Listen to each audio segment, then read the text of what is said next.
Welcome students. Hello everyone. Today I am going to discuss about aldosterone and its relationship with kidney. As we all know that aldosterone is a essential hormone for life and a silent driver of kidney failure when unchecked. So let's dive to the main point.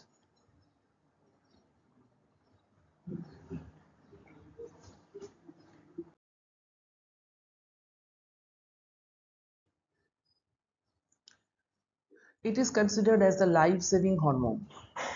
So first of all, let's know about the discovery of the aldosterone. It is discovered in the year 1953, means long ago back. The most potent sodium conserving steroid ever identified. So what it actually do? It conserve the sodium, a landmark in endocrinology. It is essential for survival. Without aldosterone, the body loses the sodium and the water, and the death follows within 2 weeks, because without sodium and the water, our body or our physiology, normal physiology, cannot sustain. Master of osmolarity. It regulates the blood volume and extracellular fluid stability. So these two are very important because without adequate blood volume, blood transport to every organ of our body is not possible, and extracellular fluid is very much important for the normal physiological homeostasis. So keeping the body's internal environment in balance.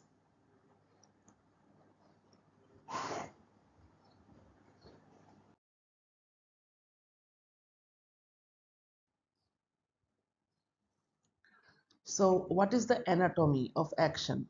Each and every hormone, as we know in endocrinology, have a specific target organ. So what is the target?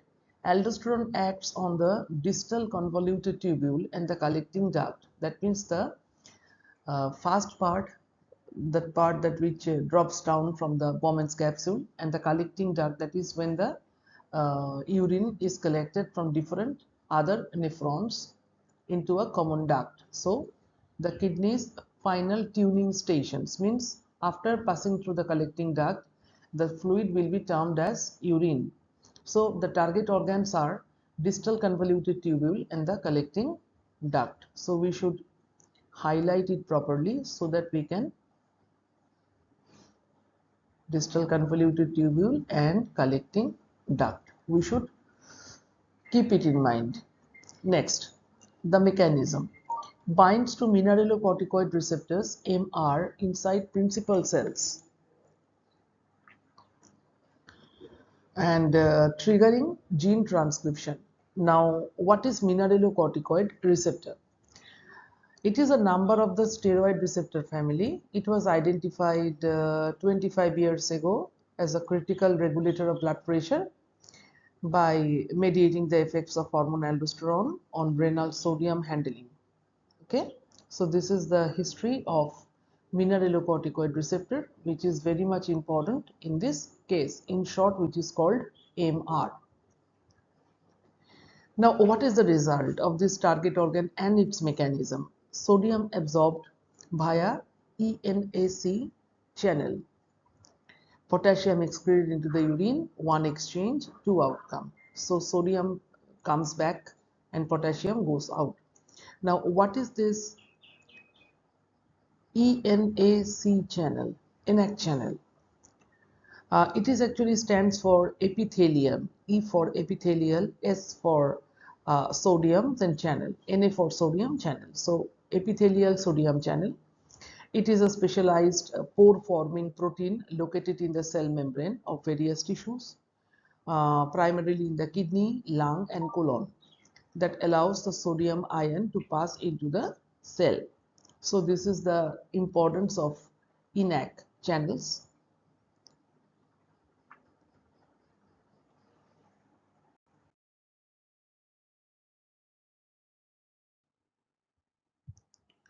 So the fine tuning the body's salt balance.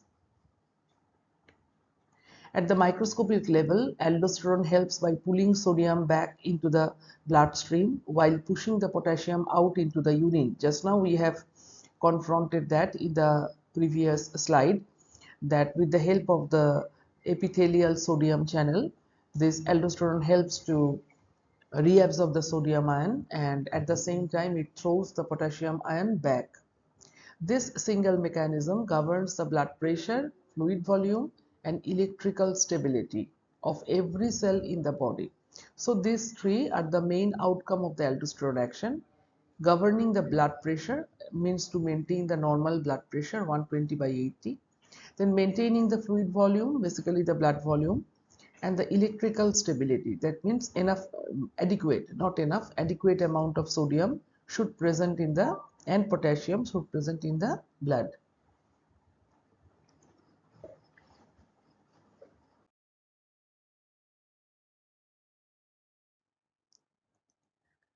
When control turns to chaos, means what will happen if the normal aldosterone level somehow disturbs? Hypertension. Hyperaldosteronism means hyperaldosteronism. This term we have to remember. Hyperaldosteronism means when the aldosterone amount is increased in the body, it is a primary driver of resistant hypertension. Elevated aldosterone forces sodium retention. So it helps in the retention of the sodium, excess sodium, expanding the blood volume and raising the pressure. So nothing excess is allowed in the body. If there is anything excess, then it will cause some problem. Like hyperaldosterone causes the hypertension. Next, electrolyte storm. Dysregulation of the sodium, potassium, and magnesium disrupts the cardiac rhythm, neuromuscular function, and the acid-base balance. So, three electrolytes are very highlighted here. Number one is sodium, which is very much important for the cardiac rhythm. Number two is potassium, which is highly required for the neuromuscular function. Without the potassium, no voluntary muscle will move. And magnesium, along with other electrolytes, it's also help in the acid-base balance. So electrolyte storm will disturb the whole body if there is dysregulation. Next, non-classical impact. Beyond the electrolytes, excess aldosterone activates the pro-fibrotic and pro-inflammatory pathway, silently damaging the kidney's architecture. So it can also hamper the architecture of the kidney.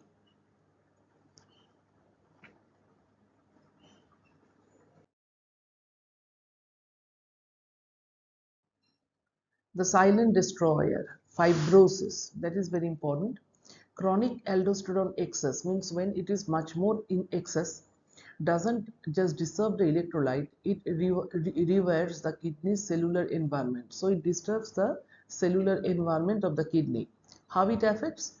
There are three stages. This is the stage 1, this is the stage 2, and this is the stage 3.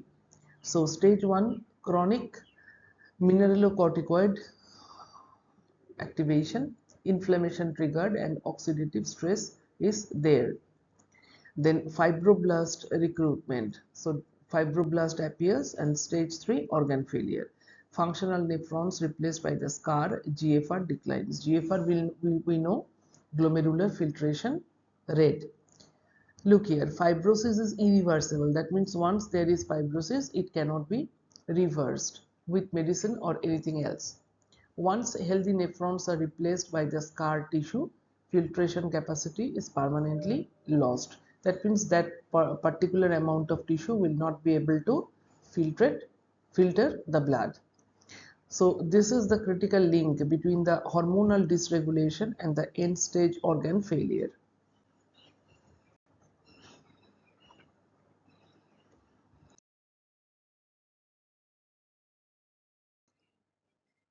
So the clinical breakthrough, blocking the receptors. How to do that?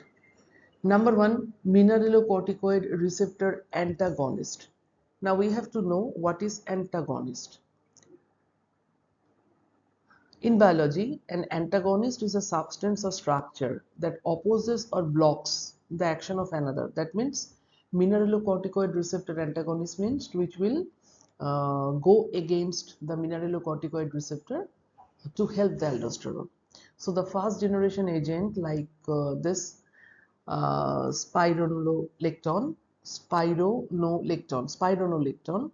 disrupted aldosterone signaling, changing the renal and cardiac protection. So this is one thing we can do. Next, Phenylalanine, non-steroidal evolution, a next generation MRA with a greater selectivity, reducing of the target effects while maximizing the kidney and cardiovascular protection.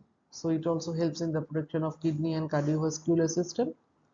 Next, proven outcomes. Clinical trials demonstrate significant reduction in kidney failure, progression, and cardiovascular death in CKD patient. So these two things are very important. We should remember. Number one is mineralocorticoid receptor antagonist. And what is the name? Spironolactone. And number two is a non-steroidal evolution, that is, which also a next generation MRA, and the name is phenylalanine. So these two are nowadays very much used, which ultimately reduces the kidney failure progression and cardiovascular death in CKD patient.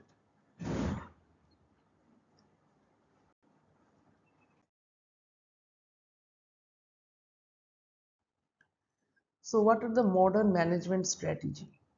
Number one is MRA therapy.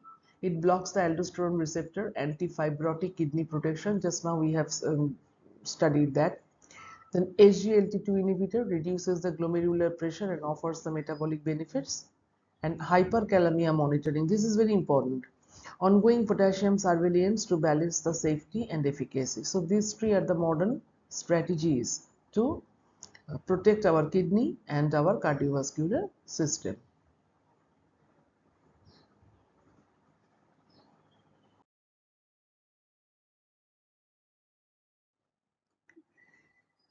Now we will shift our thinking from physiology to pathology.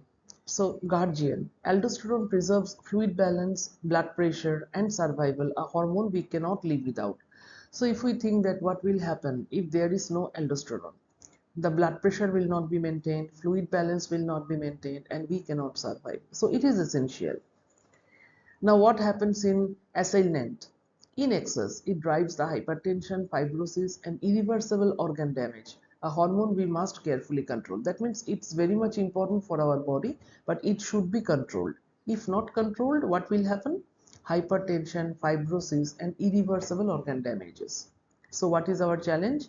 Early intervention is the key to preserving the filtration of the life. So, we have to monitor the aldosterone level, the potassium level to control the damage of the kidney and the cardiovascular tissues.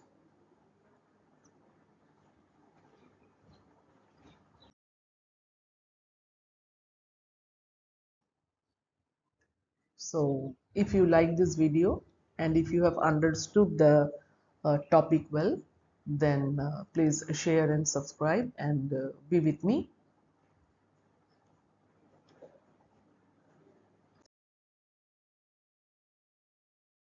Thank you very much for your patient watching.